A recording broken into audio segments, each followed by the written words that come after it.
皆さんこんにちは、山登りです。この前投稿したこの27歳将来どうしようっていう動画がコメントがですね200件以上来てて、いろんな意見をいただいたので今日は一緒に見ていこうかなと思います。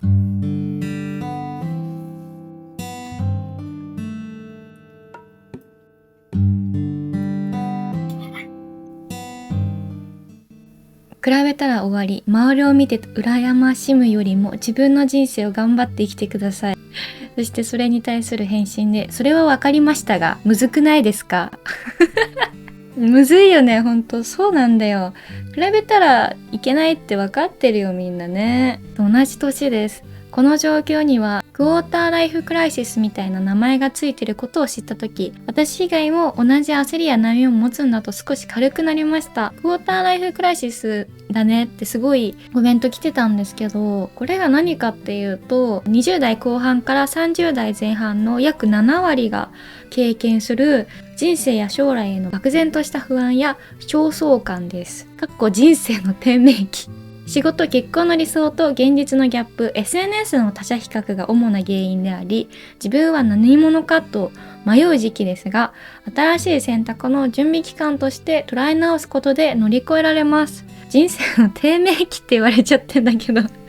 新しい選択の準備期間ね。確かにこの現実をさ、一回振り返って、自分は今一旦これでいいのだろうかって考え直して新しいことを始めたりするのにはまあ悩むのも必要だよねということですね。私は今この27歳で将来悩んでるって言ってたくさんコメントがついてったように、同じように悩んでる人がたくさんいるんだっていうのもそうだし、人生の低迷期期間っていうのに名前がついてるくらいだからめちゃくちゃ一般的なことであるという感じですね。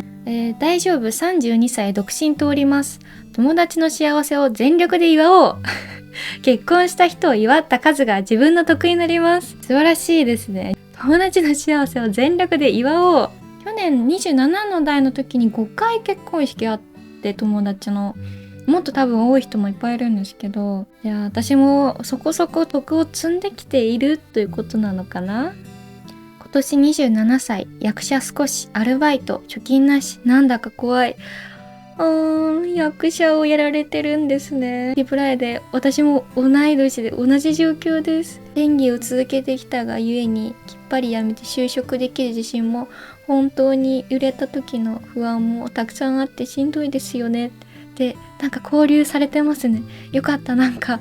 お友達を見つけられて。ここで辞めるかどうか迷う人もいそうですよね。30手前でもうすでに自分の夢を追ってきている人たちは、いつまでこれが続くんだろう、本当に成功するんだろうか、この状況がずっと続くんだろうかって悩む時期ですよねなんか Windows みたいなとこで喋ってますやん。どこそれWindows の背景で喋ってます。合ってます。34歳独身会社員の Y もと思う時あるけど、誰かが手に入れたり新しく始めたことを同じように自分も手に入れて、それでって気増します。Y はお花畑でおやつ食べながら絵を始めますというあなたの方が魅力的に感じます。優しい。お花畑でおやつ食べながら絵を始めますで、なんか字面にするとちょっとなんかだいぶ楽観主義的ですよね。なんかね、ちょっとねアンチっぽいコメントもね来てたんですよ。すごいネガティブそうお気楽のその誰も刺激しない Windows の背景でさ、27歳将来どうしようって話をしてたらね、ネガティブそうに見えますよね。ちょっとコメントで擁護してくださって、ちげえんだよ、そうじゃないんだよって来てくれてる。みんな確かに悩んでることだから、この人がネガティブだから悩んでるんじゃないよっていうことですね。ありがとうございます。私は新卒で入社した会社を4年で辞めてカフェの経営を始めました。会社員をしながら私も葛藤していて、自分にとっての X デーはいつ来るのだろう、わかるのかなと不安に思っていたのを覚えています。けど実際今日この日が X デーだとわかる出来事があり、今の道に変わりました。なのでひたすら考える時間や葛藤を周りに話すことの先に、きっとその日は来るのだと思います。すごい、人生が変わるその日をちゃんと分かったという、そしてその道に進んでる方がもういらっしゃって心強いですね。本当にあるんだ。私にも X で来たらいいな。今年25歳男です。趣味とか全然ないですけど、周りの人の人生より自分の人生の小さな幸せを見つけるように頑張ってます。そうだよね。大きな夢を追うよりさ、日々の目の前にある小さなことにね、目を向けるってすごい大事ですよね。なんか最近読んだ本で、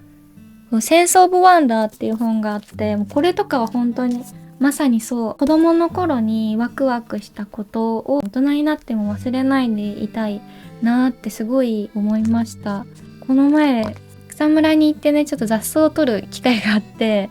雑草取りをしてきたんですよ。クローバー、白爪草がいっぱい生えてて、その中をもうあんまり人も来ない公園だからさ、もさもさ生えてる中をこう靴で踏んでいくんですけど、なんかそれだけですごく楽しくて、葉っぱなんで当たり前ですけど生き物じゃないですか。そのなんか生の感じみたいなのがここにバーッと広がってて、でそれをこう手でねつまんでこう探していく、そこに自分も一体になってるような感じですごい楽しくて、定期的に雑草取りしようかなと思ったんですけど、本来だったらいつもこう見逃してしまうような小さなことにも楽しみっていうのはあるし、そこに新しい新鮮な驚きとか発見を見つけるっていうのはすごく人生が豊かになるんだろうなっていうふうに思ったし、そういうことが書かれてる本だなって思いました。クォータークライシスですよね。私もこの前親不孝の自責の念で親の前でワンワン泣いてしまいました。私もこの年で留学に行きますが、結婚出産祝いしている友達とは違う方向で充実した一人で生きていける自立した考えない女が出来上がっています。妊娠出産ってさ、自分だけのことじゃない。もちろんパートナーもいるし、その自分の親とかもね変わってくることだからさ、優しいですね、この方は。みんながこう家族をね作ったりしていく中で自分は一人海外に旅立つわけですから。でもその挑戦する気持ち応援したいです、私は。でもなんか育ち良さそうだし、声のトーン良いし、空青うし、お花畑で食事楽しんで幸せな感じだし。続きがありました。きっとこんな生活してれば蝶々がひらひら勝手に降りてくるんじゃないですかねとコメントいただいてます。これに対して私は、着てるパーカーにも蝶々飛んでるので将来にも希望を持ってお絵かきしようと思いますというお返事をしております。将来悩んでるって言いながらお花畑でパンを食べてるだけの動画かもしれませんね。絵を描けば悩みや焦りは解消するの？コメントが来てるんですけども、私も知りたい。絵を描いたら解消するかどうかなんてわかんないから一旦描きますよ。やってみないとわかんないからね。踏み出さないのも勇気というちょっと意味深なコメントも来ております。会社員やれているっていうことが、恵まれているっていうのもすごく辞めてからきっと気づくんだろうなっていうのは、全然辞めてないんですけど今でも思いますね。人生の先輩からのコメントが来ております。会社員生活36年、今年で定年のおじさんです。平々凡々な人生ですが、家があって妻がいて子供がいて十分幸せです。山登さんはクリエイティブに進むもよし、会社員続けるもよし、何にでもなれる可能性の塊ですよ。今年で定年の人生の先輩からコメントをいただいてしまいました。ありがとうございます。家族がいるってすっごいいいなぁ。いる、私もいるんだけど、自分が結婚して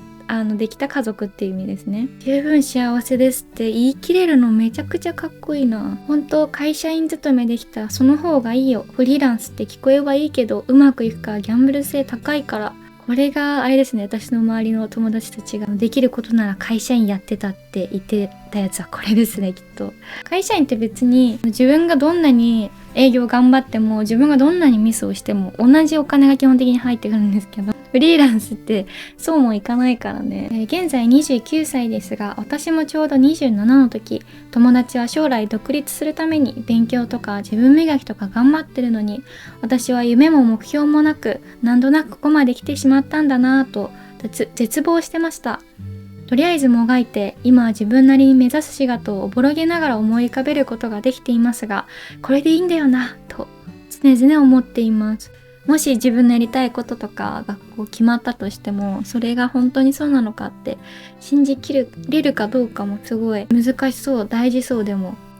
YouTube 投稿や香水ブランド立ち上げしてるのに自認が一歩踏み出してないのを笑うってきてるんですけどSNS を始めることは会社を辞めますと全然違うからね、ハードルがみんななんかすごい発信してるから、なんかすごい頑張ってる山登さんみたいな感じで自信持ってっていうコメントをすごいいただいたんですけど、大きな一歩を踏み出してる感はあまりなくて、でもなんかそうやって言ってもらえるのはありがたいですね。私が見ていたのは違う山登さんいや、同じ山登りだと思います。ありがたいけど、なんかまだ自分はまだまだやりたいことがあるという気持ちですね。すごい素敵なコメントがあったので、このコメントをこの動画の最後にしたいと思います。自分ならもっとできるはずだっていうコンプレックスと欲求でみんないろんなものを生み出していってるんだと思う。生み出したら精神的に自分の手から離れて、それ自体が勝手に語るようになって、その言葉とか空気にようやく自分自身が肯定される気がする。私も初めて自分のエッセイを作ったんですけど、これを作った時にそれを思ったなーっていうのを思い出しました。ちょっといろいろあって仕事とかお休みしてた時期があったんですが、その時にやろうと思ったのが、本を作ることで、その時に本を作りながらすごく自分が元気になっていくのを感じたし、心の奥底で思っていたこれって面白いなとか、なんかちょっと悲しいなって思ってたこととかが表現することによって解放されて、で今でもこの本を読むと自分でちょっと笑っちゃうぐらい、元気をもらえる本になったんですけど、これの繰り返しを今後ずっとしていくんだろうな、していけたらいいんだろうなっていうふうに思いました。本当にいろんな意見をいただいてありがとうございました。ちょっと天気もいいし、4月だし、将来についてちょっと考えてみようかみたいな感じの動画だったんですけど、世の中厳しいように見えて意外と優しいんじゃないかなっていうのもすごいね、コメント欄見てて思ったりもしたので、ネガティブそうとか言われましたけども、暗くなりすぎず明るく生きていきたいなというふうに思ってます。それではみんなそれぞれの道を楽しく歩んで生きていきましょう。ではバイバイ、おやすみなさい。